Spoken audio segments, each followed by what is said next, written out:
The Secret Doctrine by Elena Petrovna Blavatsky, a facsimile of the original edition of 1888, printed by the Cunningham Press, Alhambra, California. Book 2, Part 2, The Archaic Symbolism of the World Religions. Section 17, The Holy of Holies, its Degradation. The sanctum sanctorium of the ancients, that is, that recess on the western side of the temple which was enclosed on three sides by blank walls, and had its only aperture or door hung over with a curtain, also called the aditum, was common to all ancient nations. Nevertheless, a great difference is found between the secret meanings of this symbolical place in the esotericism of the pagans and that of the later Jews, though the symbology of it was originally identical throughout the ancient races and nations. The Gentiles, by placing in the aditum a sarcophagus, or a tomb, taphos, and the solar god to whom the temple was consecrated, held it, as pantheists, in the greatest veneration. They regarded it in its esoteric meaning as the symbol of resurrection, cosmic, solar, or diurnal, and human. It embraced the wide range of periodical and in time punctual manvantaras, or the reawakenings of cosmos, earth, and man to new existences, the sun being the most poetical and also the most grandiose symbol of the same in heaven, and in man in his reincarnations on earth. The Jews, whose realism, if judged by the dead letter, was as practical and gross in the days of Moses as it is now, in the course of their estrangement from the gods of their pagan neighbors, consummated a national and Levitical polity by the device of setting forth their Holy of Holies as the most solemn sign of their monotheism exoterically, while seeking in it but a universal phallic symbol esoterically. Note: but it was not so in reality, witness their prophets. It is the later rabbis and the Talmudic scheme that killed out all spirituality from the body of their symbols, leaving only their scriptures a dead shell from which the soul has departed. End of note. While the Kabbalists knew but Ein Sof and the gods of the mysteries, the Levites had no tomb, no god in their aditum, but the sacred Ark of the Covenant, their Holy of Holies. When the esoteric meaning of this recess is made clear, however, the profane will be better able to understand why David danced uncovered before the Ark of the Covenant, and was so anxious to appear vile for the sake of his Lord, and base in his own sight. See the second book of Samuel, chapter 6, verses 16 to 22. The Ark is the Nevi form arga of the mysteries. Parkhurst, who has a long dissertation upon it in his Greek dictionary, and who never breathes a word about it in the Hebrew lexicon, explains it thus. Arch in this application answers to the Hebrew razit, or wisdom, a word which had the meaning of the emblem of the female generative power, the arg, or arca, in which the germ of all nature was supposed to float or brood on the great abyss during the interval which took place after every mundane cycle.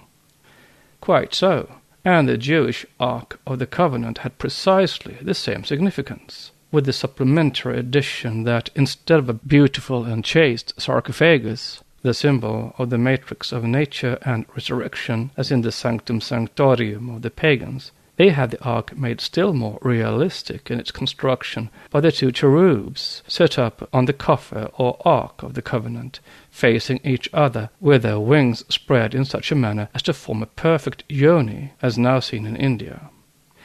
Besides which, this generative symbol had its significance enforced by the four mystic letters of Jehovah's name, namely Jod, membrum virile, see Kabbalah, He, the womb, Vau, a crook or a hook, a nail, and He again, meaning also an opening, the whole forming of the perfect bisexual emblem or symbol of Jehovah, the male and female symbol. Perhaps also when people realize the true meaning of the office and the title of the Kadeshim, the holy ones, or the consecrated to the temple of the Lord. The Holy of Holies of the latter may assume an aspect far from edifying. Iacchus again is Yahweh or Jehovah, and Baal or Adon, like Bacchus, was a phallic god. Who shall ascend into the hill, the high place, of the Lord, asks the holy King David. Who shall stand in the place of his Kadushu? Psalms 24, verse 3. Kadesh may mean in one sense to devote, hallow, sanctify, and even to initiate or to set apart, but it also means the ministry of lascivious rites, the Venus worship. And the true interpretation of the word Kadesh is bluntly rendered in Deuteronomy 23, verse 17, Hosea 4:14, and in Genesis 37, from verses 15 to 22. The holy Kadeshut of the Bible were identical as to the duties of their office with the Nach girls of the later Hindu pagodas. The Hebrew Kadeshim or Gali lived by the house of the Lord, where the woman wove hangings for the grove, or the bust of Venus Astarte, says verse the 7th in the 23rd chapter of the 2nd of Kings. The dance performed by David round the ark was the circle dance, said to have been prescribed by the Amazons for the mysteries. Such was the dance of the daughters of Silo. See Judges 21, verse 21 and 23, et passim. And the leaping of the prophets of Baal. See 1 Kings 18, verse 26. It was simply characteristic of the Sabaean worship, for it denoted the motion of the planets around the sun. That the dance was a Bacchic frenzy is apparent. Siestra were used on the occasion, and the taunt of Michal and the king's reply are very expressive. In Isis Unveiled, Volume 2, page 49. Quote, "The ark in which are preserved the germs of all living things necessary to repeople the earth represents the survival of life and the supremacy of spirit over matter through the conflict of the opposing powers of nature." In the astro-theosophic chart of the Western Rite, the ark corresponds with the navel and is placed at the sinister side, the side of the woman, the moon, one of whose symbols is the left pillar of Solomon's temple, Boaz. The umbilicus is connected through the placenta with the receptacle in which are fructified the embryos of the race.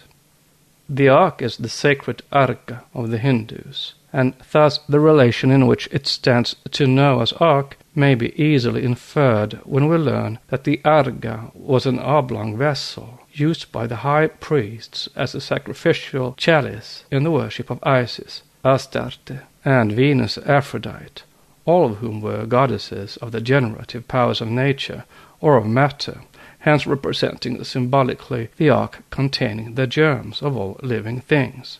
Unquote from Isis Unveiled, Volume 2, page 444. Mistaken is he who accepts the Kabbalistic works of today and the interpretations of the Zohar by the rabbis for the genuine Kabbalistic law of the old. Note: the author of the Kabbalah makes several attempts to prove conclusively the antiquity of the Zohar. Thus he shows that Moses de Leon could not be the author or the forger of the Zoharic works in the 13th century, as he is accused of being, since Ibn Gibirol gave out the same philosophical teaching 225 years before the day of Moses de Leon. No true Kabbalist or scholar will ever deny the fact. It is certain that Ibn Gibirol based his doctrines upon the oldest Kabbalistic sources, namely the Chaldean Book of Numbers, as well as some no longer extant Midrashim, the same, no doubt, as those used by Moses de Leon.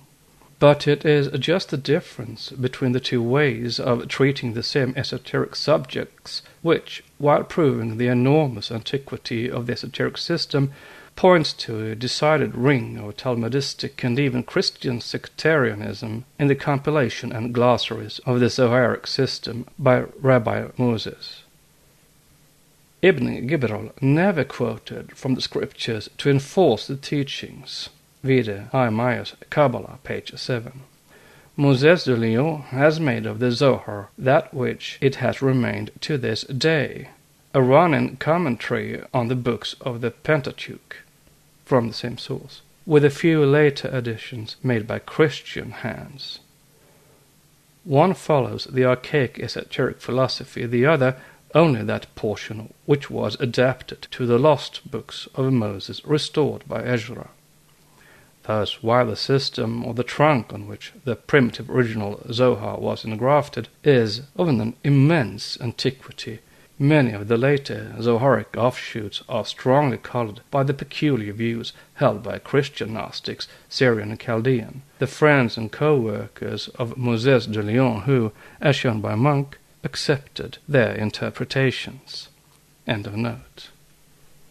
For no more today than in the day of Frederick von Schelling does the Kabbalah accessible to Europe and America contain much more than ruins and fragments, much distorted remnants, still of that primitive system which is the key to all religious systems. See Kabbalah by Professor Frank, Preface. The oldest system and the Chaldean Kabbalah were identical. The latest renderings of the Zohar are those of the synagogue in the early centuries, that is, the Torah, dogmatic and uncompromising. The king's chamber in Cheops' pyramid is thus an Egyptian Holy of Holies. On the days of the mysteries of initiation, the candidate representing the solar god had to descend into the sarcophagus and represent the energizing ray, entering into the fecund womb of nature. Emerging from it on the following morning, he typified the resurrection of life after the change called death. In the great mysteries, his figurative death lasted 2 days, when with the sun he rose on the third morning, after a last night of the most cruel trials. While the postulant represented the sun, the all-vivifying orb that resurrects every morning, but to impart life to all, the sarcophagus was symbolic of the female principle. This in Egypt. Its form and shape changed with every country provided it remained a vessel, a symbolic navis, or boat-shaped vehicle, and a container, symbolically, of germs, or the germ of life. In India, it is the golden cow through which the candidate for Brahmanism has to pass if he desires to be a Brahmin, and to become a Dvija, reborn a second time. The crescent form, Arga of the Greeks, was the type of the Queen of Heaven, Diana or the Moon. She was the great mother of all existences, as the Son was the Father. The Jews, previous to as well as after their metamorphosis of Jehovah into a male god, worshipped Astoreth, which made Isaiah declare, "Your new moons and feasts my soul hateth," saying which he was evidently unjust. Astoreth and the new moon, the crescent Arga festivals, had no worse significance as a form of public worship than had the hidden meaning of the moon in general, which was Kabbalistically connected directly with and sacred to Jehovah, as is well known, with the sole difference that the one was the female and the other the male aspect of the moon, and of Venus. The sun, the father, the moon, the mother, and Mercury Tot, the sun, were the earliest trinity of the Egyptians, who personified them in Osiris, Isis, and Tot, Hermes. In Pistis Sophia, the 7 great gods, divided into 2 triads, and the highest god, the sun, are the lower Tridunames, whose powers reside respectively in Mars, Mercury, and the moon, Jupiter, and Saturn. See subsections page 359 and 361 at sequence. This requires no proof. Astoreth was, in one sense, an impersonal symbol of nature, the ship of life carrying throughout the boundless sidereal ocean the germs of all being. and when she was not identified with Venus like every other queen of heaven to whom cakes and buns were offered in sacrifice, Astoreth became the reflection of the Chaldean Noah, the universal mother, female Noah, considered as one with the ark, and of the female triad, Anna, Belita, and Davikina, called when blended into one, sovereign goddess, lady of the nether abyss, mother of gods, queen of the earth, and queen of fecundity. Later, Belita or Dumpty, the sea, the mother of the city of Erech, the great Chaldean necropolis, became Eve, and now she is Mary the Virgin in the Latin Church, represented as standing on the crescent moon, and at times on the globe to vary the program. The Navi, or ship-like form of the crescent, which blends in itself all those common symbols of the ship of life, such as Noah's Ark, the Yoni of the Hindus, and the Ark of the Covenant, is the female symbol of the universal mothers of the gods, and is now found under its Christian symbol in every church as the Navi, from navis, the ship. Note: Timaeus the Locrian, speaking of Arca, calls her the principle of best things. The word arcane, arcane, hidden or secret, is derived from arca. To no one is the arcane shown except the Most High. See Codex Nazareus, alluding to nature the female and spirit the male power. All the sun gods were called Archagatos, born from the Arca, the divine Virgin Mother of the heavens. End of note.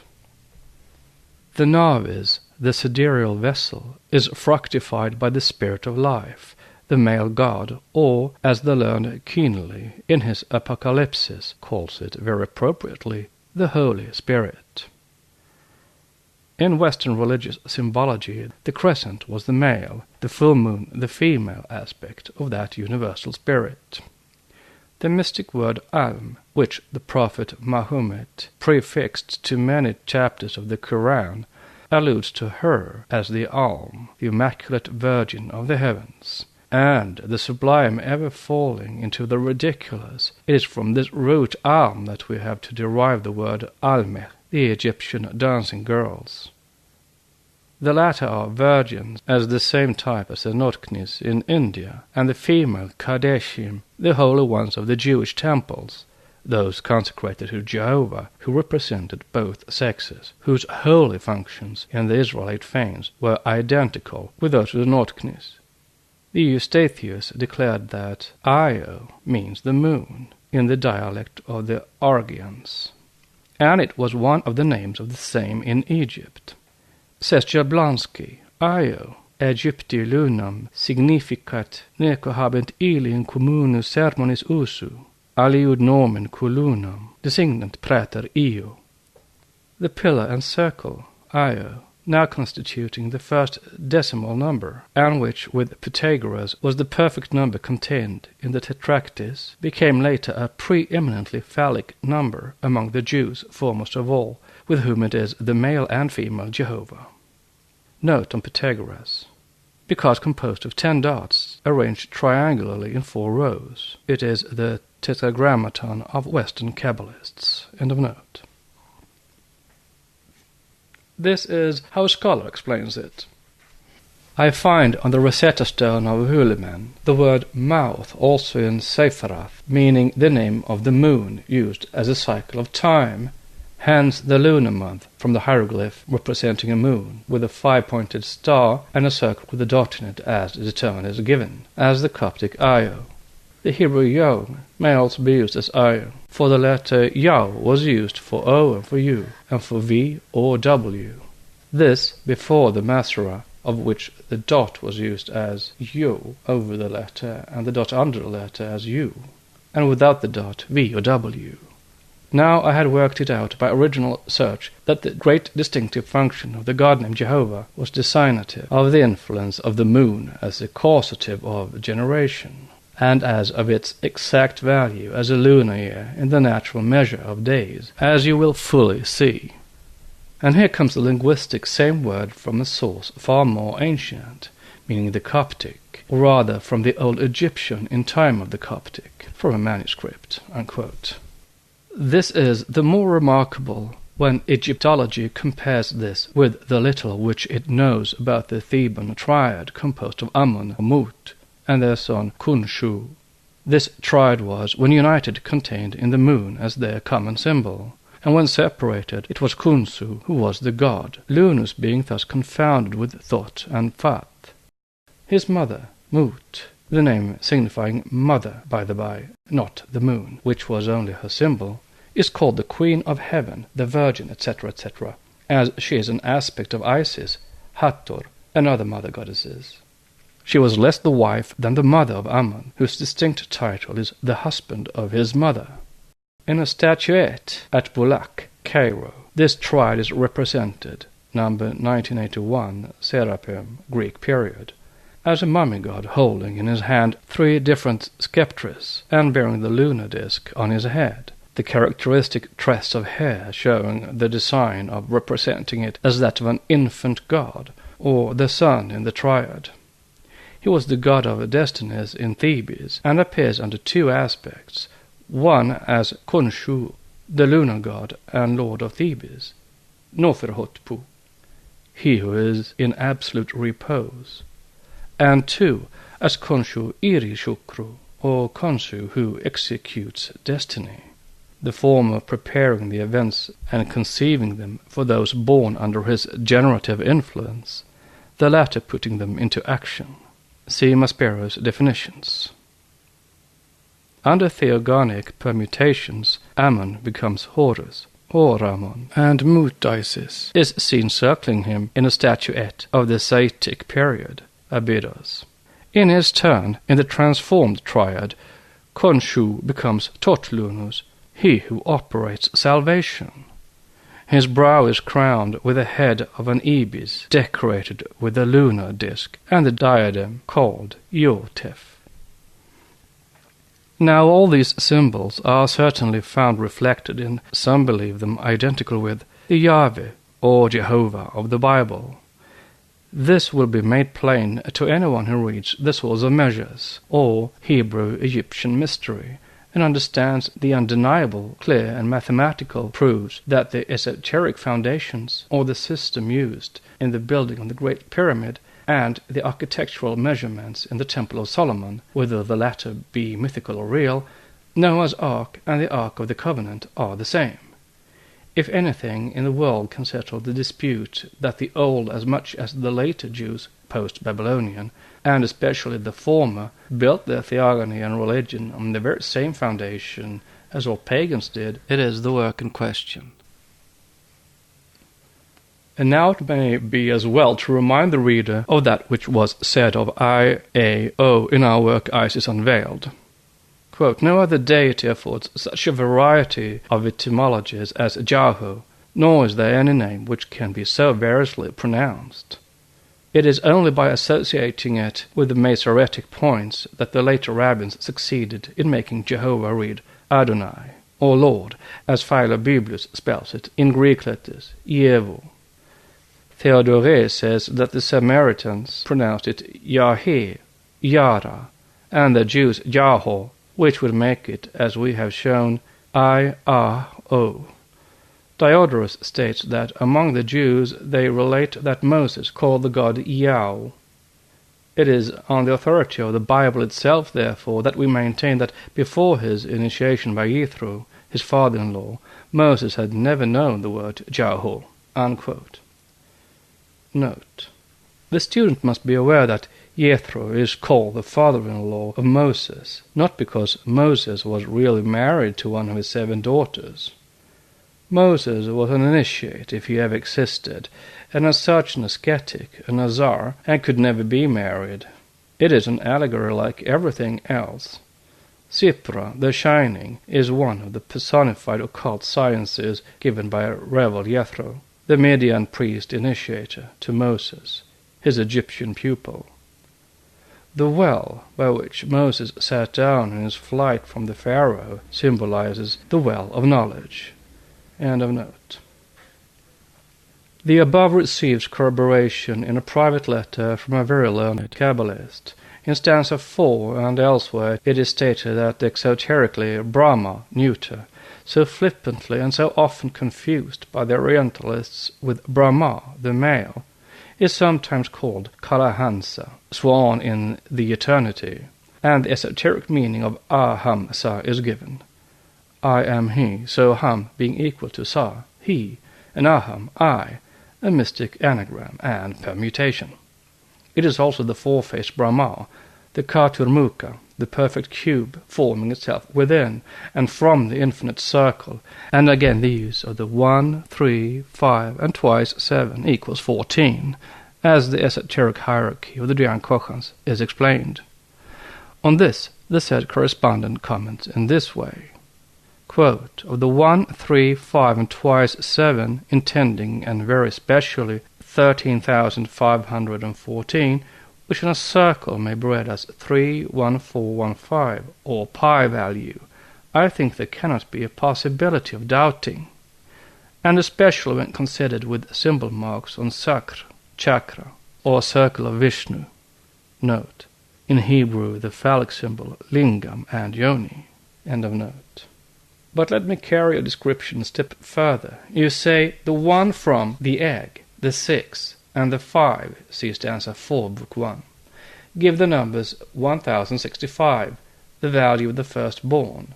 If it be so, then in 1065 we have the famous Jehovah's name, or Jivi, or Jave, or Jupiter, and by change of to n, then out the Latin, then Jave, then Jehovah, or the Latin June or Juno, the base of the Chinese riddle, the key measuring numbers of Sni, Sinai, and Jehovah coming down on that mount, which numbers 1065 are but the use of our ratio of 113 to 355, because 1065 equals 355 by 3, which is circumference, to a diameter of 113 by 3 equals 339.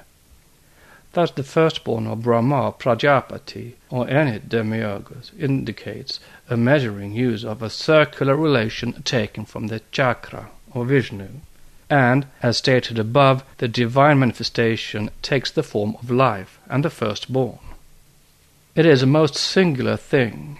At the entrance passage to the king's chamber, the measurement from the surface of the great step and the grand gallery to the top of the said gallery is by the very careful measures of a Piazzi Smythe 339 inches. Note, it is on that step that one arrives on the plane of the level or floor and open entrance to the king's chamber, the Egyptian Holy of Holies. End of note. Take A as a center, and with this radius describe a circle. The diameter of that circle will be 339 by 2 equals 678, and these numbers are those of the expression "and the raven" in the dove and raven scenes, or pictures of the flood of Noah. The radius is taken to show division into two parts, which are 1065 each. For 113 man by 6 equals 678. And the diameter to a circumference of 1065 by 2. So we have here an indication of cosmic man on this high grade or step at the entrance of the king's chamber, the Holy of Holies, which is the womb. Now this passage is of such a height that a man to enter it must stoop. But a man upright is 113, and broken or stooping he becomes 133 by 2 equals 56.5 or 5.65 by 10, or Jehovah. That is, he personifies him as entering the Holy of Holies. Note, the candidate for initiation always personified the god of the temple he belonged to, as the high priest personified the God of all times, just as the Pope now personifies Peter and even Jesus Christ upon entering the inner altar, the Christian Holy of Holies. End of note. By the Hebrew esotericism, the chief function of Jehovah was child-giving, etc., and that because by the numbers of his name he was the measure of the lunar year, which cycle of time, because by its factor of 7 it ran so coordinately with the periods of the quickening, viability, and gestation, was taken as the causative of the generative action, and therefore was worshipped and besought." Unquote. This discovery connects Jehovah still more with all the other creative and generative gods, solar and lunar, and especially with King Soma, the Hindu deus lunus, the moon, because of the esoteric influence attributed to this planet in occultism. There are other corroborations of it, however, in Hebrew tradition itself. Adam is spoken of in Memonid, Mo Nevochim, the guide of the perplexed, truly, in two aspects: as a man, like all others born of a man and a woman, and as the prophet of the moon, the reason of which is now made apparent, and has to be explained. Adam, as the supposed great progenitor of the human race, is, as Adam Kadmon, made in the image of God, a priapic image, therefore. The Hebrew words sakr and nkabva are literally translated lingam, phallus, and yoni, notwithstanding their translation in the Bible. See Genesis 1, verse 27, male and female. As said there, God creates man in his own image. In the image of the God created he him. Male and female created he them, the androgyne Adam Kadmon. Now this Kabbalistic name is not that of a living man, nor even of a human or divine being, but of the two sexes or organs of procreation, called in Hebrew with that usual sincerity of language preeminently biblical sakr and nkabva, these two being therefore the image under which the Lord God appeared usually to his chosen people. Note: Jehovah says to Moses, "The summation of my name is sakr, the carrier of the germ, phallus." It is the vehicle of the Annunciation, and the sakr has passed down through ages to the sakr factum of the Roman priests, and the sacrifice and sacrament of the English-speaking race. Quote from Source of Measures, page 236. Thence, marriage is a sacrament in the Greek and Roman churches. End of note. That this is so is now undeniably proven by almost all the symbologists and Hebrew scholars, as well as by the Kabbalah. Therefore Adam is in one sense Jehovah. This makes plain another general tradition in the East, mentioned in Gregory's Notes and Observations upon several passages in Scripture, from 1684, Volume 1, pages 120 to 21, and quoted by Hargrave Jennings in his Phallicism, that Adam was commanded by God that his dead body should be kept above ground till committed to the middle of the earth by a priest of the Most High God. Therefore Noah daily prayed in the ark before the body of Adam, or before the phallus in the ark, or Holy of Holies again. He who is a Kabbalist and accustomed to the incessant permutation of biblical names, once they are interpreted numerically and symbolically, will understand what is meant. Jehovah, from the two words of which his name is composed, makes up the original idea of male-female as birth originator, for the Va was the membrum virile and Hua was Eve. So the perfect one, as originator of measures, takes also the form of birth origin, as hermaphrodite one, hence the phallic use of form. See Source of Measures, page 159. Besides, the same author shows and demonstrates numerically and geometrically that Aretz, earth, Adam, man, and Hadam are cognate with each other, and are personified in the Bible under one form, as the Egyptian and Hebrew Mars, god of their generation, and B, that Jehovah, or Jah, is Noah, or Jehovah is Noah in Hebrew, would literally in English be inch. The above affords, then, a key to the said traditions. Noah, a divine permutation, the supposed savior of humanity, who carries in his ark, or arka, the moon, the germs of all living things, worships before the body of Adam, which body is the image of and a creator itself. Hence Adam is called the prophet of the moon, the Arga, or Holy of Holies, of the Yod. This also shows the origin of their Jewish popular belief that the face of Moses is in the moon, that is, the spots in the moon. For Moses and Jehovah are once more permutations, as has been shown Kabbalistically. Says the author of The Source of Measures on page 271, there is one fact in regard to Moses and his works too important to be omitted. When he is instructed by the Lord as to his mission, the power name assumed by the deity is I am that I am, the Hebrew words being a variety reading of Jehovah. Now Moses equals 345, and the values of the new form of the name Jehovah, 21 plus 501 plus 21 equals 543, or by reverse reading 345, thus showing Moses to be a form of Jehovah in this combination.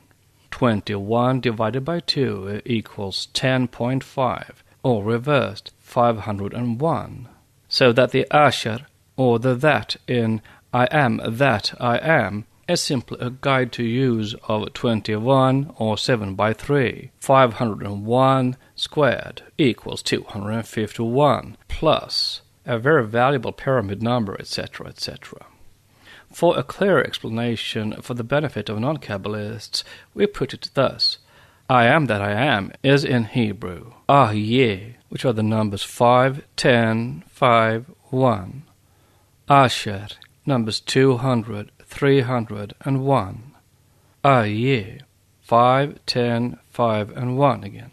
Add the numbers of these separate words, and you have 21, 501, and 21, which relate to the process of descending in fire on the mount to make man, etc., etc., and which is explained to be but a check and use of the numbers of the mountains. For on one side we have 10 plus 5 plus 6 equals 21.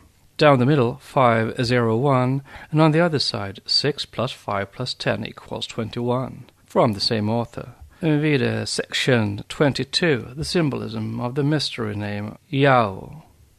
The Holy of Holies, both Kabbalistic and rabbinical, are thus shown as an international symbol and common property. Neither has originated with the Hebrews, but owing to the too realistic handling of the half-initiated Levites, the symbol has with them acquired a significance which it hardly has with any other people to this day, and which it was originally never meant to have by the true Kabbalist. The lingam and yoni of the modern average Hindu is, on the face of it, of course, no better than the rabbinical Holy of Holies, but it is no worse.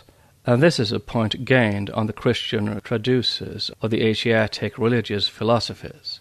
For in such religious myths, in the hidden symbolism of a creed and philosophy, the spirit of the tenets propounded ought to decide their relative value. And who will say that, examined either way, this so-called wisdom, applied solely to the uses and benefit of one little nation, has ever developed in it anything like national ethics? The prophets are there to show the walk in life before, during, and after the days of Moses, of the chosen but stiff-necked people. That they have had at one time the wisdom religion and use of the universal language and its symbols at their disposal and in their possession is proved by the same esotericism existing to this day in India with regard to the Holy of Holies.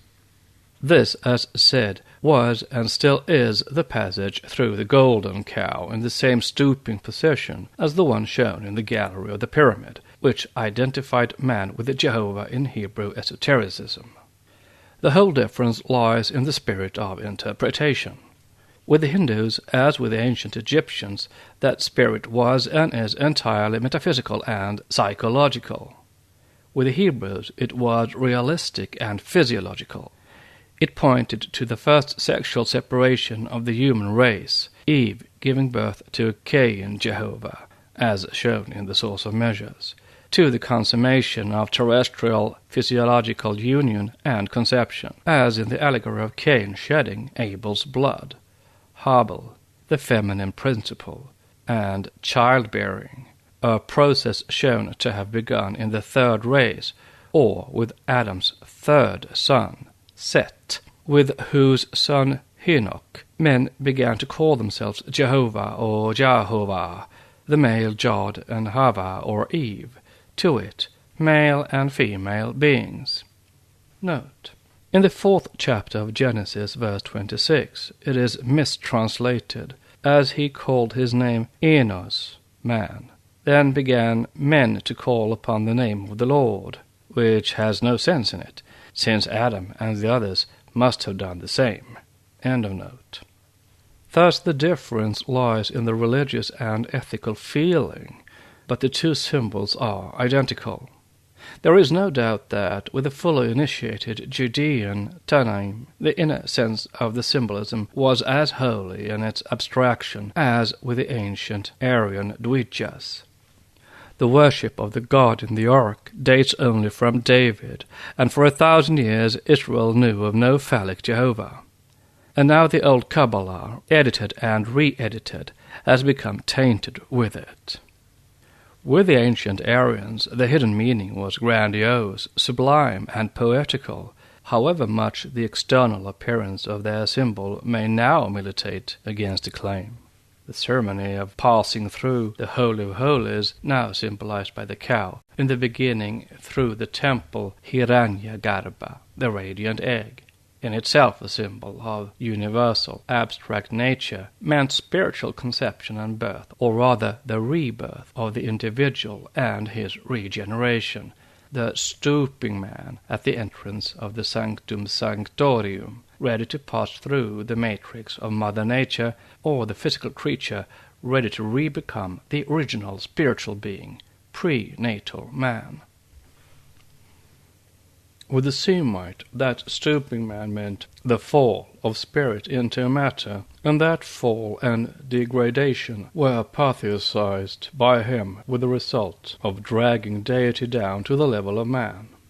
For the Aryan, the symbol represented the divorce of spirit from matter, its merging into and return to its primal source.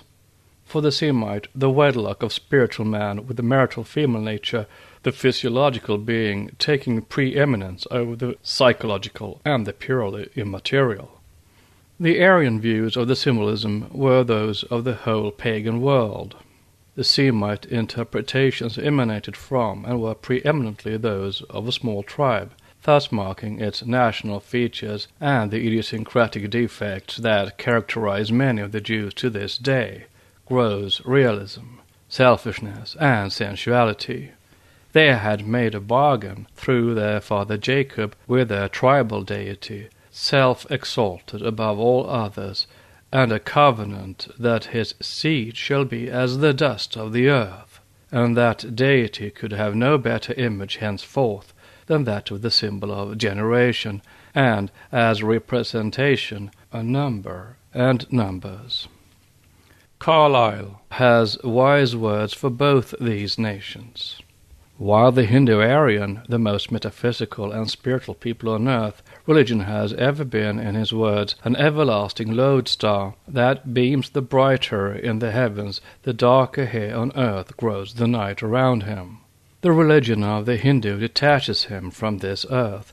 Therefore, even now, the cow symbol is one of the grandest and most philosophical among all others in its inner meaning. To the masters and lords of European potencies, the Israelites, certain words of Carlyle apply still more admirably.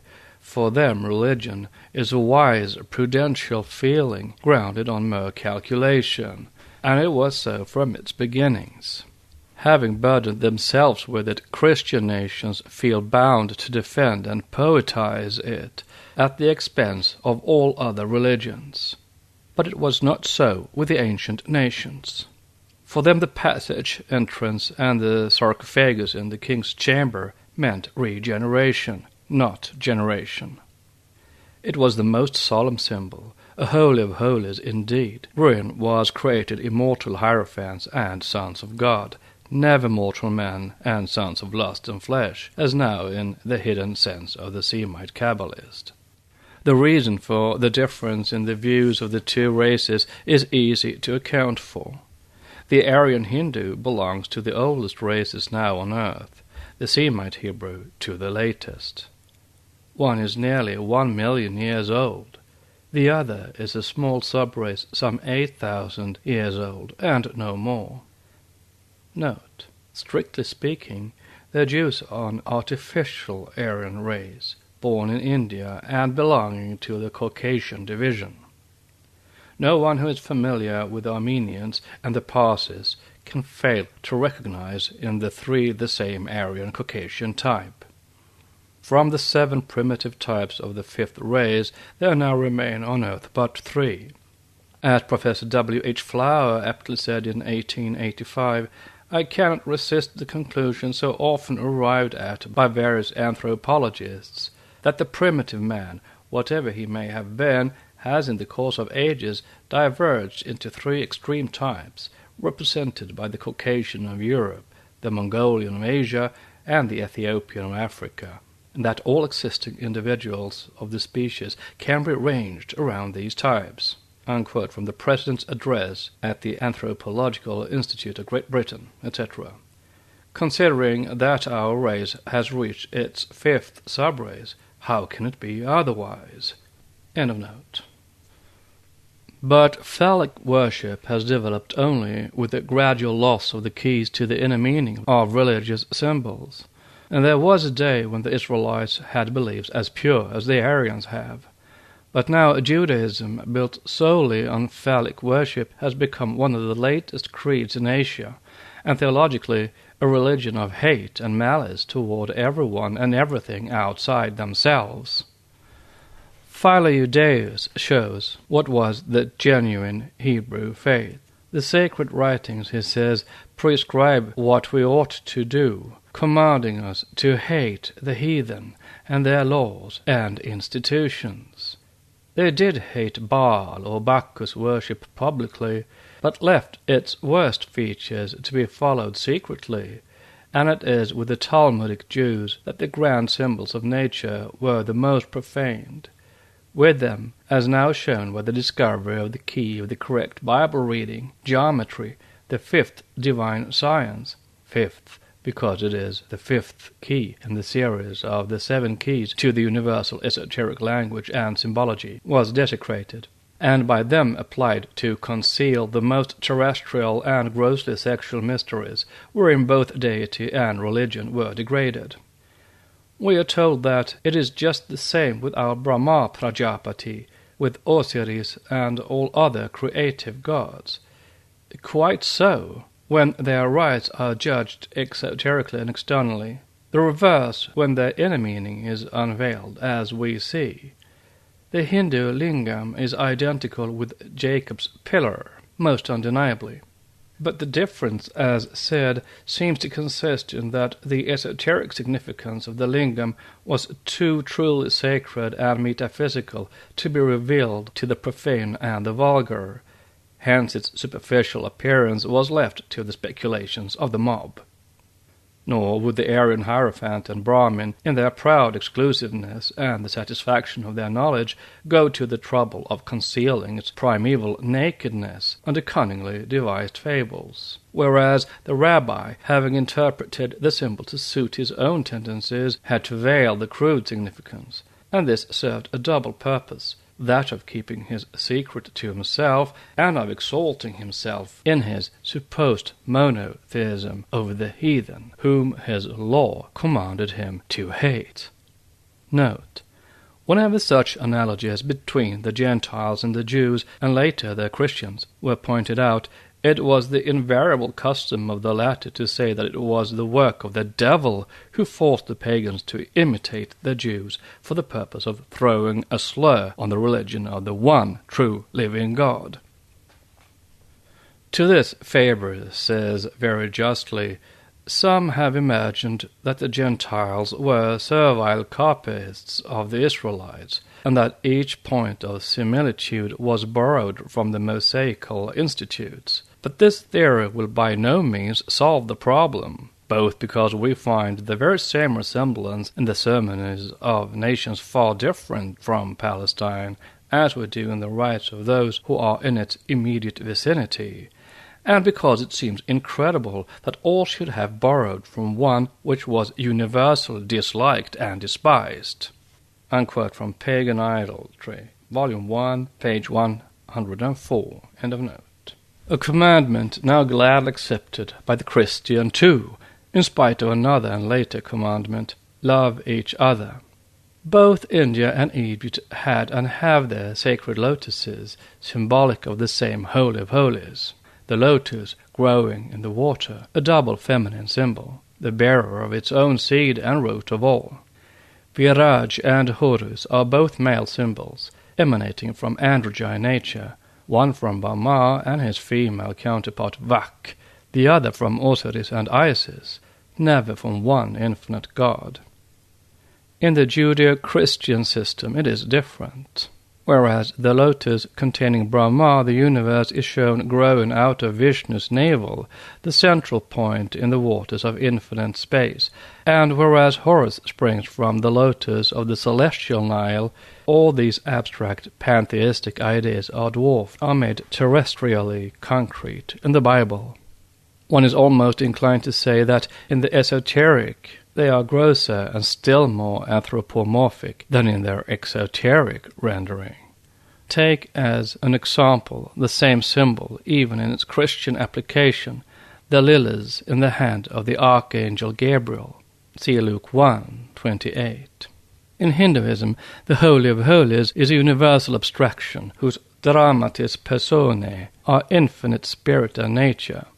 In Christian Judaism, it is a personal God outside of that nature and the human womb, Eve, Sarah, etc., etc. Hence an anthropomorphic phallic God, and his image, man. Thus it is maintained that with regard to the contents of the Bible, one of two hypotheses has to be admitted. Either behind the symbolic substitute, Jehovah, there was the unknown, incognizable deity, the Kabbalistic Ein Sof, or the Jews have been from the beginning no better than the dead-letter Lingam worshippers of the India of today. Note, their consecrated pillars, unhewn stones, erected by Abraham and Jacob, were lingi. End of note. We say it was the former, and that, therefore, the secret or esoteric worship of the Jews was the same pantheism that the Vedantin philosophers are reproached with today. Jehovah was a substitute for purposes of an exoteric national faith, and had no importance or reality in the eyes of the erudite priests and philosophers, the Sadducees, the most refined as the most learned, or the Israelite sects, who stand as a living proof with their contemptuous rejection of every belief save the law.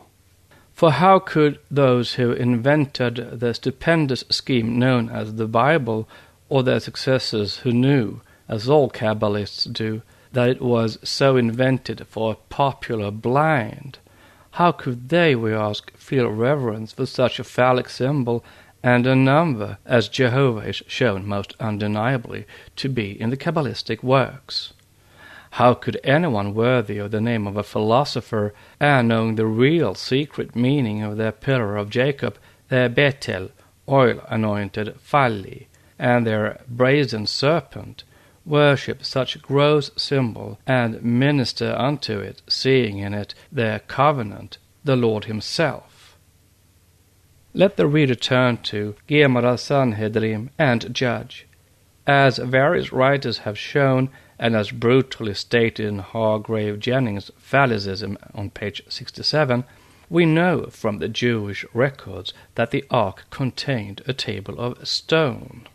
That stone was phallic, and yet identical with the sacred name Jehovah, which, written in unpointed Hebrew with 4 letters, is Jeve, or Jehve, the H being Merlin aspirant, and the same as E. This process leaves us the two letters I and V in another form U. Then if we place the I in the U, we have the Holy of Holies. We also have the Linga and Yoni and Arka of the Hindus, the Ishvara and Supreme Lord. And here we have the whole secret of its mystic and arch-celestial import, confirmed in itself by being identical with the Lin Yoni, within brackets question mark, of the Ark of the Covenant." Unquote. The biblical Jews of today do not date from Moses, but from David, even admitting the identity of the old genuine with the later and remodeled Mosaic scrolls. Before that time, their nationality is lost in the mists of prehistoric darkness, the veil from which is now withdrawn as much as we have space to do so. It is only to the days of the Babylonian captivity that the Old Testament may be referred by the most lenient criticism, as the approximately correct views that were current about the days of Moses. Even such fanatical Christians and worshippers of Jehovah as the Reverend Mr. Horn have to admit the numerous changes and alterations made by the later compilers of the Book of God, since it was found by Hilkiah. See Introduction to the Old Testament, and also Bishop Colenso's Elohistic and Jehovistic writers, and that the Pentateuch arose out of the primitive or older documents by means of a supplementary one. Unquote. The Elohistic texts were rewritten 500 years after the date of Moses, the Jehovistic 800 on the authority of the Bible chronology itself. Hence it is maintained that the deity represented as the organ of generation in his pillar form and as a symbol of the double-sexed organ in the numeral value of the letters of his name, or the Yod, phallus, and He, the opening or the womb, according to Kabbalistic authority, is of a far later date than the Elohim symbols, and is borrowed from the pagan exoteric rites, and Jehovah is thus on a par with the lingam and yoni found on every roadside in India. Just as the Yao of the mysteries was distinct from Jehovah, so was the later Yao and Abraxas of some Gnostic sects identical with the god of the Hebrews, who was the same with the Egyptian Horus. This is undeniably proven on heathen as on the Gnostic Christian gems. In Matte's collection of such gems there is a Horus seated on the lotus, inscribed Abraxas Iao, an address exactly parallel to the so frequent A's, Z's, Sarapi on the contemporary heathen gems, and therefore only to be translated by Abraxas is the one Jehovah, in King's Gnostics, page 327. But who was Abraxas? As the same author shows, the numerical or Kabbalistic value of the name Abraxas directly refers to the Persian title of the god Mitra, ruler of the year, worshipped from the earliest times under the appellation of Yao. Thus the sun in one aspect, the moon or the lunar genius in another, that generative deity whom the Gnostics saluted as thou that presidest over the mysteries of the Father and the Son, who shinest in the night time, holding the second rank, the first lord of death. Unquote. It is only in his capacity of the genius of the moon, the latter being credited in the old cosmogony with being the parent of our earth, that Jehovah could ever be regarded as the creator of our globe and its heaven, namely the firmament. The knowledge of all this will be no proof, however, to the average bigot. Missionaries will go on with the most virulent attacks on the religions of India, and Christians read with the same benighted smile of satisfaction as ever these preposterously unjust words of Coleridge, quote, "It is highly worthy of observation that the inspired writings received by Christians are distinguishable from all other books pretending to inspiration from the scriptures of the Brahmins and even from the Koran in their strong and frequent recommendation of truth, within bracket double exclamation mark, unquote. Next section is on the myth of the fallen angel in its various aspects.